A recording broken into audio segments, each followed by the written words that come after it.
Hello everyone, Kirby1 here, and gonna be honest with you, it's been a while. This is kind of my third attempt at recording this whole concept of doing a nation overview again. Get a little rusty if you don't keep up that YouTuber voice going. But anyways, I'm gonna break down in a sort of, I think it wound up being a two-part, it's going to be a two-part series. One of my favorite nations, middle-aged Phaeacia. Part of the reason is because there are actually kind of a bunch of different ways you can go with pretender design for Phaeacia, specifically in terms of like the way you would want to build a pretender. Plus, I started rambling a little bit about the national summons and national items, so I figured I'd put all of that into part 2 of the video, and part 1 focus more on the specific traits of this nation, how it plays and goes about differently than your usual vanilla nation, if you will, the unit breakdown, and then get into a little bit of how to expand, because that in and of itself is a whole spiel, if you will. So for Phaeacia specifically, as sort of my own way of doing videos like this, I'll leave the lore reading up to you, but just as sort of their national features, the two most important things to take note of are, excuse me, that you can trace income across oceans, and that your income bonus, you get an income bonus from building forts on coastal provinces. These are very, very important, not only for an island start if you have one, but also for just general uh, expansion, and something to keep in mind as far as provinces that you can have access to for income. And then the other aspect, which is right here, is the dark vessels aspect, which is a tag that will show up in a game on commanders specifically, but is not sort of in their national overview. But it's right next to the sailing. It'll be a little sailing logo, but with a darker tinge to it. And we'll get into how dark vessels and sailing work in the expansion bit. So let's get straight to the units, commanders. Let's go over sites real quick. You've got 2 cap-only mages and 1 cap-only sacred. And then for your gems, you actually get a wide spread of 5 different types and only 1 of each. That's sort of good, sort of bad. It plays into the paths that you have and allows you to have a basic income, extremely basic income for all of the path types that you are able to use with your mages, but it's very, very low, and so that's kind of a bummer. You also get this very interesting site, which is a slows down aging, very rare. I think the only other nation probably in the game that has this is Ind with their Fountain of Youth, I believe. I might be misremembering, but that's the only one I can think of. And then decreases in unrest in your capital permanently. Fantastic. And then there's one other site that you get as an island start, which we'll showcase again later in this video. As far as your troops, just your units goes, you've got the breakdown of human and colossi giants, which are size 3 giants. So that means these giants you'll be able to fit 2 to a square, unless you take a larger burlesque for your sacreds. Again, more on that in the pretender video, part 2. But that's actually means that these guys are pretty good, and the giants are pretty good. But let's start with the humans first. You've got a very basic sort of human troops in pretty much all categories. Basic militia, basic 10 gold archer, basic human light infantry with a javelin and a spear, basic sword infantry, very low protection, and basic heavy infantry with kind of meh protection and much more significant resource cost for what they get. Um, these are all sort of the things that you can recruit as an uh, with indie humans as well. So nothing super remarkable about them, but they do have an important niche case in how you play this nation because of sailing. We're just going to skip real quick to the commanders because the commanders you have are a size 2 commander and a size 3 commander, which lead using boats that are apparently tailored to their size range. So the Storm Captain is a size 3 sailing commander with 80 leadership, and the Phaeacian Captain is a human size 2 commander with a size 2 boat, which means that for regular sailing specifically, without using the dark ships, the dark vessels, which again only applies with your Dominion, you can only lead across the water humans with the humans and giants and or humans with the giant commanders, which are significantly more expensive because they're mages. So that is something very, very important to keep in mind in terms of how you are able to utilize your mobility. Don't get trapped into being like, well, I'm always going to recruit Phaeacian light infantry, Colossi light infantry because they're always better, and then find you've stuck yourself with a human captain that can't move them anywhere. This is a very important trap to avoid.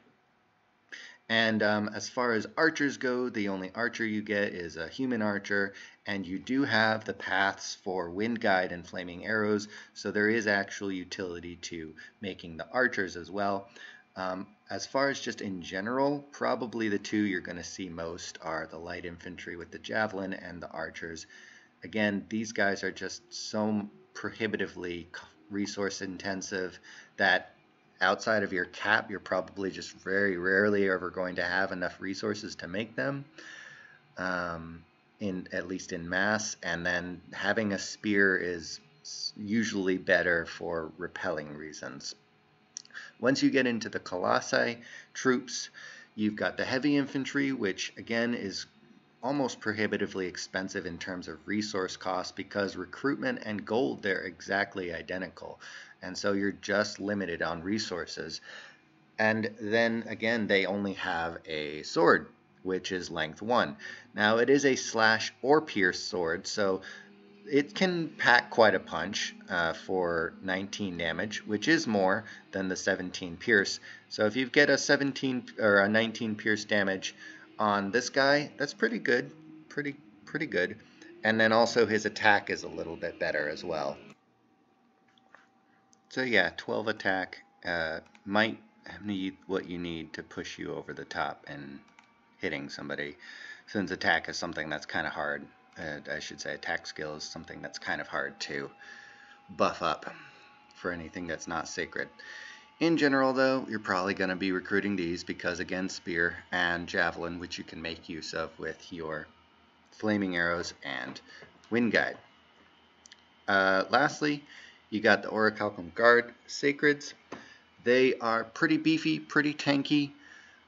They got a nice magic weapon, very strong gear built in, but resources, again, still prohibitive. You are not going to be seeing a lot of these, even if you take max scales, and if you do take max scales, or at least max production, you're probably going to have less of a bless on them.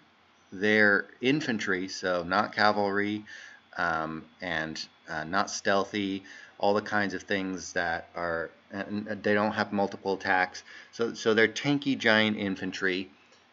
You can sort of build out a bless for them that way, but I probably wouldn't. I'm just going to cut straight to the chase and say, don't make a lot of these guys, don't build a bless out for them, and later on in the game, they will have a use because of their magic weapons. You'll probably, once you've got a bunch of other forts online, sort of mid to late game, you can be recruiting these on repeat from your cap and then other armies from your other forts, but for the most part, probably shy away from these guys is what I would do. Now for the rest of your commanders. As we talked about, you've got your sailing captain, unfortunately only 60 leadership. Still has the use in your forts, recruiting a couple of them because they do have sailing.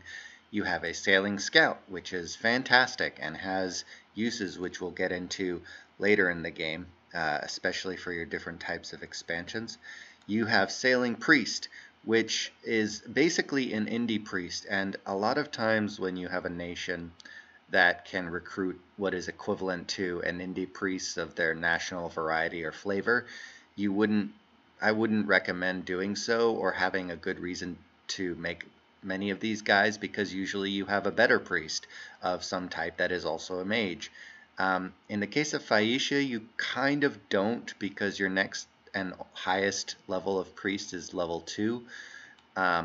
But the reason why you would want to have a sailing priest specifically is because of the mobility of it, allowing you to sail onto particular provinces that then you spread and preach your dominion, which then allows you to reinforce with even more troops with your dark ships. So there is a use for recruiting a couple of turns of Phaeacian priests out of your capital, or I shouldn't say, maybe out of your capital, but definitely out of some of your other forts in order to keep your dominion strong in places where you need it for mobility purposes. The two kinds of mages that you'll be getting most of are your mage pilot and your weavers. Mage pilot, the uses for it are that it is a research monkey. Cheap, 80 gold for 9 research. You can imagine that 80 gold and 9 research being buffed up by owl quills, which you can make easily and cheaply, by inspiring researcher, by magic scales. These guys can get a lot of efficiency with researching. The other uses that they are 40 leadership, which is pretty decent, and they are sailing, so they can lead around small groups of humans, for example, for making whatever kinds of assaults or anything like that you might need with human troops, because they are size 2 as well. And then their paths are really, really bad in the early game, but have use in the mid to late game, which is sort of when you would be using them anyways after they're done with their monkey researching. Water one, most notably, is useful for something like Frozen Heart, and once you get Alt 6, I believe it is, for vanilla. And then Air 1 is obviously going to be boosted by Storm Power once you've got Storms up, for Lightning Bolts at the very least for evocation spam, which you can get a lot of them because they're so cheap, limited basically just by your forts. And then they can make air elementals if you air power them or storm power them first. So that full-size air elementals, because you give them an extra gem and then they can cast an air 3 spell. So that's pretty good. But again, mid to late uses in combat magic, and they're not entirely useless. So there is that going for them. But they have so much competition with the Colossi Weaver. The Colossi Weaver just does so many things for this nation. They have air and astral base, and that can be boosted to astral 2, air 2, or these randoms with all triple ones basically. And literally every single one of these is good because every single one of them can go into a communion. So you are a communion capable all elemental magic nation, which is amazing. That means you can do Army of Gold in communions. You can do all water spells, that's Falling Frost, and things like Liquid Body, or I should say, what is it? The Wave Warriors. You can do Air Evos, you can do Fire Evos, and then a bunch of these cross paths are really, really great. For example, Air Earth cross paths are good for things like Rain of Stones if your opponent is not able to prepare for it and you are. And also Astral Earth is good for Gifts from Heaven, the Meteor spell. The Fire and Air is great for Sulfur Haze, which is a cloud spell. Water Air is good for Frozen or Mist. I forget exactly the name of it, but the other cloud spell, Freezing Mist. The other cloud spell uh, for cold, and yeah. So all of these are great. Astral 2s can be even better for getting into things like high astral magic, soul slay communions, enslaved mind communions. Air 2s also, as we were talking about with the mage pilots, can do air elementals and get into thunder strike communions, even without needing storm up, because you just put the air 2s all in communion with like a couple slaves and they're good to go, and you just stick one earth random in there for earth power, and they're still giants, so lots of hit points. Give them things like coral swords, which you can forge, and all sorts of reinvigoration items like girdles of might. Uh, you can have communion slaves last a long time. And of course, you would be remiss to talk about Colossi Weavers without mentioning their forge bonus, because of course they have a forge bonus on top of everything else. This whole package, by the way, 125 gold. Stupidly cheap. The one downside is that they are not sacred, which means they will not take a bless, so there is kind of no incentive to take a mage bless for your nation either, because your only sacred mages are going to be slow to recruit, cap only. And so yeah, these guys can forge things like crystal gear. They can forge thug gear for cheap. You can get hammers on this nation and then forge 5 gem items for 2 gems. Not quite as good as the Smiths of Ulm, but still hugely competitive. So very, very amazing option for your nation. Lastly, as far as non-cap recruit mages go that are not also, well, these guys, but we'll get to them in a second, are your storm captains. We mentioned them as far as your sailing leadership for size 3 giants, but they also fill a role as cloud trapezing thugs, and they can do that quite well even without any gear, not to mention the fact that you can forge them all sorts of 2 gem gear and have them be extremely budget. These paths are great. The only thing that's missing from them is earth. You have Cloud Trapeze with Air 2, Mist Form, Liquid Body, Quicken Self. They can tank quite a lot with their basic gear. The things you might consider are swapping out their negative defense items for some cheap magic item that gives them essentially the same protection value with 0 encumbrance for more defense, giving them a magic weapon, all sorts of stuff. Maybe boots for reinvigoration to get that spellcasting cost down. But yeah, these guys are fantastic. Okay, we'll get to these guys real quick because I just find that there's very little reason to recruit them. They're slow to recruit and they can be only recruited in coastal forts, so that's probably going to be your capital, and then any other forts that you build on the coast, which will get income bonuses, so there's reason to build them there. But the slow to recruit part is kind of unfortunate. They're not that much better than mage pilots. I would say they're not 2 fort turns worth in terms of recruitment, because these paths you can get on your cap only mages, and that is probably sufficient. The only thing, they have air 2 and water 1, but the random is just astral. You don't get earth, you don't get fire, you just get more water and more air, so it's kind of super meh. I don't see very many reasons to recruit these guys, so it's sort of just keep them on the back burner is my opinion.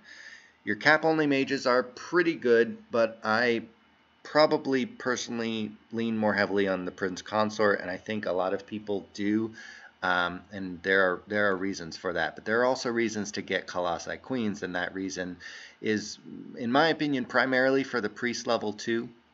One of the things that nations that don't have recruitable Holy Three struggle with is claiming multiple thrones at a time, and Phaeacia will struggle with that. They can bypass it in ways that you just need to be conscious of and plan ahead for. For example, taking a Trinity pretender, or getting Bishop Fish, or forging uh, artifacts that are holy boosters. And if you do the last one, then you need a holy 2 for that. So that's why you would want to have a couple of these guys. The other reason is more communion mages and higher paths in those communions. You can get high air, high water. Astral is about the same as the Weavers, and fire is about the same. So it's sort of meh, and I guess getting the priest into a communion as well. So, but they are slow to recruit, and they're pretty expensive in terms of gold, so just something to keep in mind. The other competition for your cap-only mage recruitment is the Prince Consort, also slow to recruit, more expensive, only priest level 1, but priest level 1 with sacred means they can bless themselves if you took any kind of bless whatsoever. And let's say you took, for example, all resist bless or a minor stat bless or something like that for your sacreds, then or maybe a larger bless or something, then I mean, you don't need to bless yourself for larger, but for all the rest you can bless yourself. And the paths that you get are inherent fire 1 plus the water 2 means they're all acid mages. There are some pretty sweet acid spells, and then things like the whatchamacallem, the vile, not the vile waters, but the Green Lions. That's the one I was thinking of. Green Lions, very great. You're not going to get a lot of them because, again, slow to recruit, cap only. But sort of toward the early, mid to late game, you want to be recruiting your slow to recruit, cap only mages out of your cap on repeat whenever you have the gold for it, and then your weavers. And if you want pilot mages for researching out of your other forts. And again, on top of the acid paths, you've got Air 3, which means that every single one of your Prince Consorts is a Stormcaster with an extra gem, and can be Air 4, or even rarely potentially Air 5, which is literally Queen of Air territory. That's pretty massive right there. And with all the elemental paths, you're going to get kind of low but wide unless it's water or air. Water would be pretty significant because then you can forge Robes of the Sea, which gets you water 4, and then water 5 with water bracelet once you get to construction 6. Fire 2 is unfortunately going to be your highest fire unless you can break into fire 3 with either a random or pass on your pretender, which can be pretty important. And Earth is again kind of low for this nation. Earth 1 is about all you're gonna get unless you get a random, or you again take it on your pretender or empower, which is pretty significant. Earth 2 at a minimum is a pretty big deal for a lot of forging and breaking into stuff. So you'll want to keep that in mind. And yeah, so but again, all of these paths are also super great for thugging. Prince Consorts can be your heavy thugs, whereas your Colossi Storm Captains can be your light thugs. You can get into almost SC territory, and there may be a use for having a bless geared to something like that. You have to fully kit them out though, because they don't come with anything. And their attack skill is kind of low, so you'll want to be forging probably attack skill items with that, unless you're doing like brands or other AoE attack kind of stuff. But they have great paths for thugging. Earth for Iron Skin, Mist Form, Liquid Body, and or Temper Flesh. Fire, you can give them either a gem or get the Fire 2 randoms to do Phoenix Pyre. All sorts of great things on this guy. So yeah, those are your national units, and let's go ahead and get into expansion. There's two options for starting as Phaeacia. One should be as a coastal start. I think if you haven't gotten a coastal start, there's really good reason for you to go to the game master and be like, hey, please fix this. This is kind of important for Phaeacia specifically as a nation. Always ask for at minimum a coastal start. And if you can, there's that second option of getting an island start. But there's a lot of sort of negativity around the island start in terms of how broken it is and difficult it is to attack into, and also how game defining it is. If there's a water nation that can just sort of bop you and kill you really easily. So ocean start is both extremely challenging and also extremely rare to have people allow you to play in a game. But we'll get to that in a second. As far as coastal start goes, you basically just sort of get your normal type of expansion. You just take your army and you go around and you bop provinces in your cap circle to get resources, etc., etc. But in addition to that, you will have sailing. So I can, for example, let's assume this wasn't another player, but I could just go across this water province and go there as an example. That greatly increases your mobility and your ability to expand farther out and in directions that people may not have been expecting if they didn't know where you started immediately, and get the jump on people. So that's something to keep in mind. And it doesn't really matter who you prophetize in this case. You could probably prophetize your starting commander and get some extra smite bonuses, or you could wait, prophetize somebody else, or prophetize your scout, the usual strategies. And then it doesn't really matter who you recruit, because if you just sort of go into a neighboring cap circle province, you can take anybody with you with your normal commander, and then get maybe like a mage for your first turn. And this is a pretty good turn of recruitment for first turn, and you don't have to worry about blind expanding or anything like that. And then because you start on the coast, your cap is going to get an income bonus. So you're going to have pretty good income on your next turn. I've taken basically max scales, so that's even better for that. Anyways, you know what to expect from your usual expansion, with the bonuses of being able to sail if you have the opportunity. Let's go ahead and get into a different game. And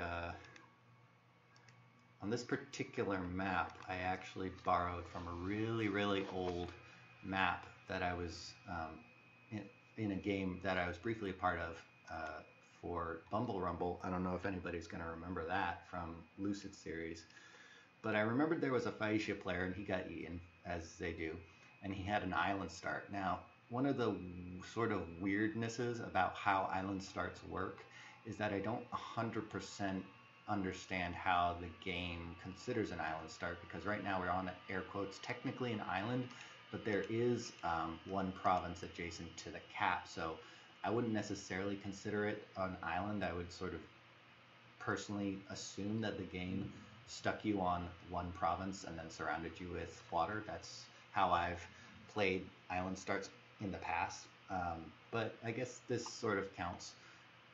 So we're just going to go with it. One of the notable things for what you get as an island start is you get an additional site, and the reason you get this site is because you don't get a cap circle. When you're on an island, you don't trace resource, specifically resource income, from water provinces to land provinces, and as a result of that, that cripples your ability to get more resources if you didn't have this site. But since you do have this site, it actually benefits you way more than it would a normal player, because instead of having to take your cap circle like everyone else does to get those resources, you start with them immediately. Plus the scales giving you the added bonuses allows you to recruit even more. As you can see, I've almost gotten up to 20 Colossi light infantry instead of the 9 that I had. I believe it's 17. Yeah, so I have 17 instead of 9 Colossi Light Infantry. Now the problem is, because you start with this guy who can't lead Colossi Light Infantry, and as you see there's the Dark Vessels sailing tag that everybody has. Because I can't lead Colossi Light Infantry with this commander, we're going to go a turn. But for right now, you can see that he can reach all of these provinces. The way sailing works as a tag, and this is both regular sailing as well as dark sails sailing, it reaches 2 water provinces and then a land province. So this is 1, 2, 3, and he can reach there. Or 1, 2, 3, and he can reach there. For example, I could not go 1, 2, 3, and then here. So that's basically how that works in terms of what provinces you can sail to. And it's very easy to see because once you select a commander that has it, it can show you where he can reach. However, part of the problem with this start is that you are going to basically be blind expanding everywhere, because the only provinces you're going to see around your capital are these ocean tile provinces. And you can't see, even the scouting report, any of these provinces that you would sail into without having a scout there. So let's do sort of like a basic turn 1 that I might consider as Phaeacia. One thing I would probably do is just grab 2 more scouts. Either that, or depending on how brave I feel, I'd take a Colossi Storm Captain. Let's do 2 more scouts and then fill out the rest with just more light infantry. Looks like about 25. So that's actually really, really good in terms of your average starting army. And you can do something with that. The other thing I would do is I would make my scout a prophet. And the reason I would make my scout a prophet is because, again, he has the sailing tag. And once he has the sailing tag, and I prophet him and sneak into one of these provinces, then all of a sudden I can dark sails sail there instead of having to worry about just leading light infantry. And as a matter of fact, what we're going to do is we're going to cancel a couple of these and we'll recruit a couple of Colossi light infantry as well, just to showcase how that works. Do that.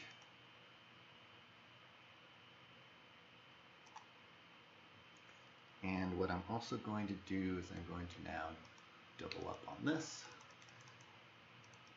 You also get a lot more income as well, because on top of the scales, you're getting 150 gold a turn. So as you can see, we had about 400 gold income on turn 1 from the coastal start, and we have over 700 on the island start, and that's just from this one province. So that is massive with these scales. So now we're going to throw these scouts around.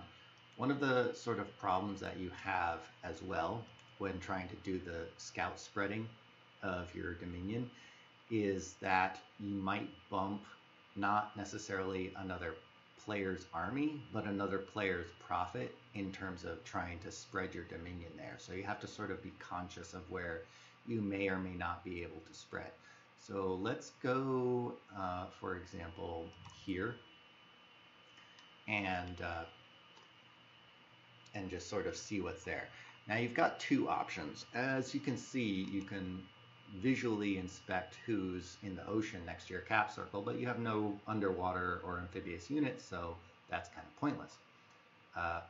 What you have to do instead now with all of these provinces that you can reach with sailing is, unfortunately, you have to sort of just blind expand. And this is going to be very, very important if you are brave enough to do that, to know what kind of indie pop types to expect. On farmland provinces, probably knights, probably large stacks. It would be very unwise for you to try and go there with this sort of light infantry army here. Forest provinces are sort of hit or miss depending on how big they are. Sort of normal plains provinces might be okay, Swamps also might be okay. If there's lizards, you might have a hard time. Um, but yes, some of these are sort of debatable.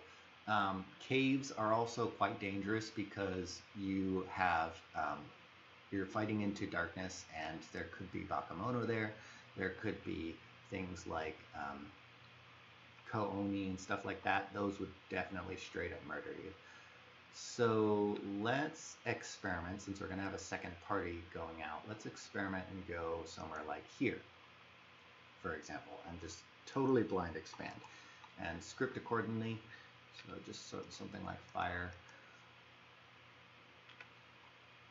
These kinds of blind expands are even worse than they would be if you were blind expanding turn one from your capital, because if you retreat here, you're not retreating back to your capital. If you retreat here, you die.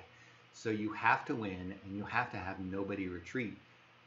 Otherwise, you're totally screwed, which is why it's extremely, extremely dangerous and not necessarily advised. Yeah, so that should be fine. And so we'll have a second expansion party, and we'll have a lot more options. Actually, I'm going to send him here to a forest and sort of give a visualization of that. One last thing that we're going to sort of showcase is that if you were to put these guys in with this army, as you can see, all the flags have disappeared. He can't move anywhere now. Oops. And because of that, you have to sort of leave these guys at home unless you have a storm captain. Anyways, starting to ramble, so let's just go ahead and showcase this. Move the video along.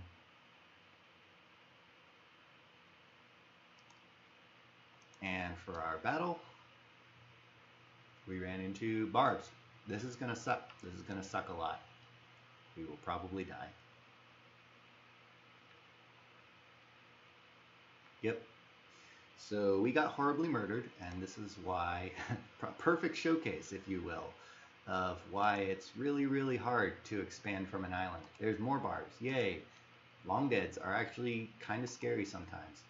And unfortunately, we didn't even spread our candle here. So that's not great. This we might actually be able to take. And 30 barbs may be able to take, especially with light infantry, but we don't have a lot actually, so kind of not great. One of the best things about having an air mage, especially a bit of a tanky air mage, is that air shield is a 0 cost spell, so you really don't have to worry as much about getting hit by stray arrows. Let's see, as sort of another showcase example, I will go, for example, here. And then here I'll just preach some more and hope we get a candle there.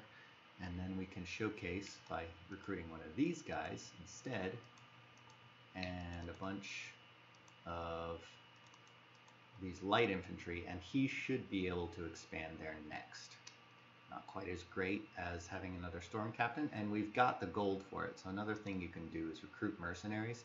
But again, mercenaries can only move, actually we're going to showcase that as well, can only move if you've got the candle there. And so far we've only got one province, and it's turn 3, so that's super not ideal.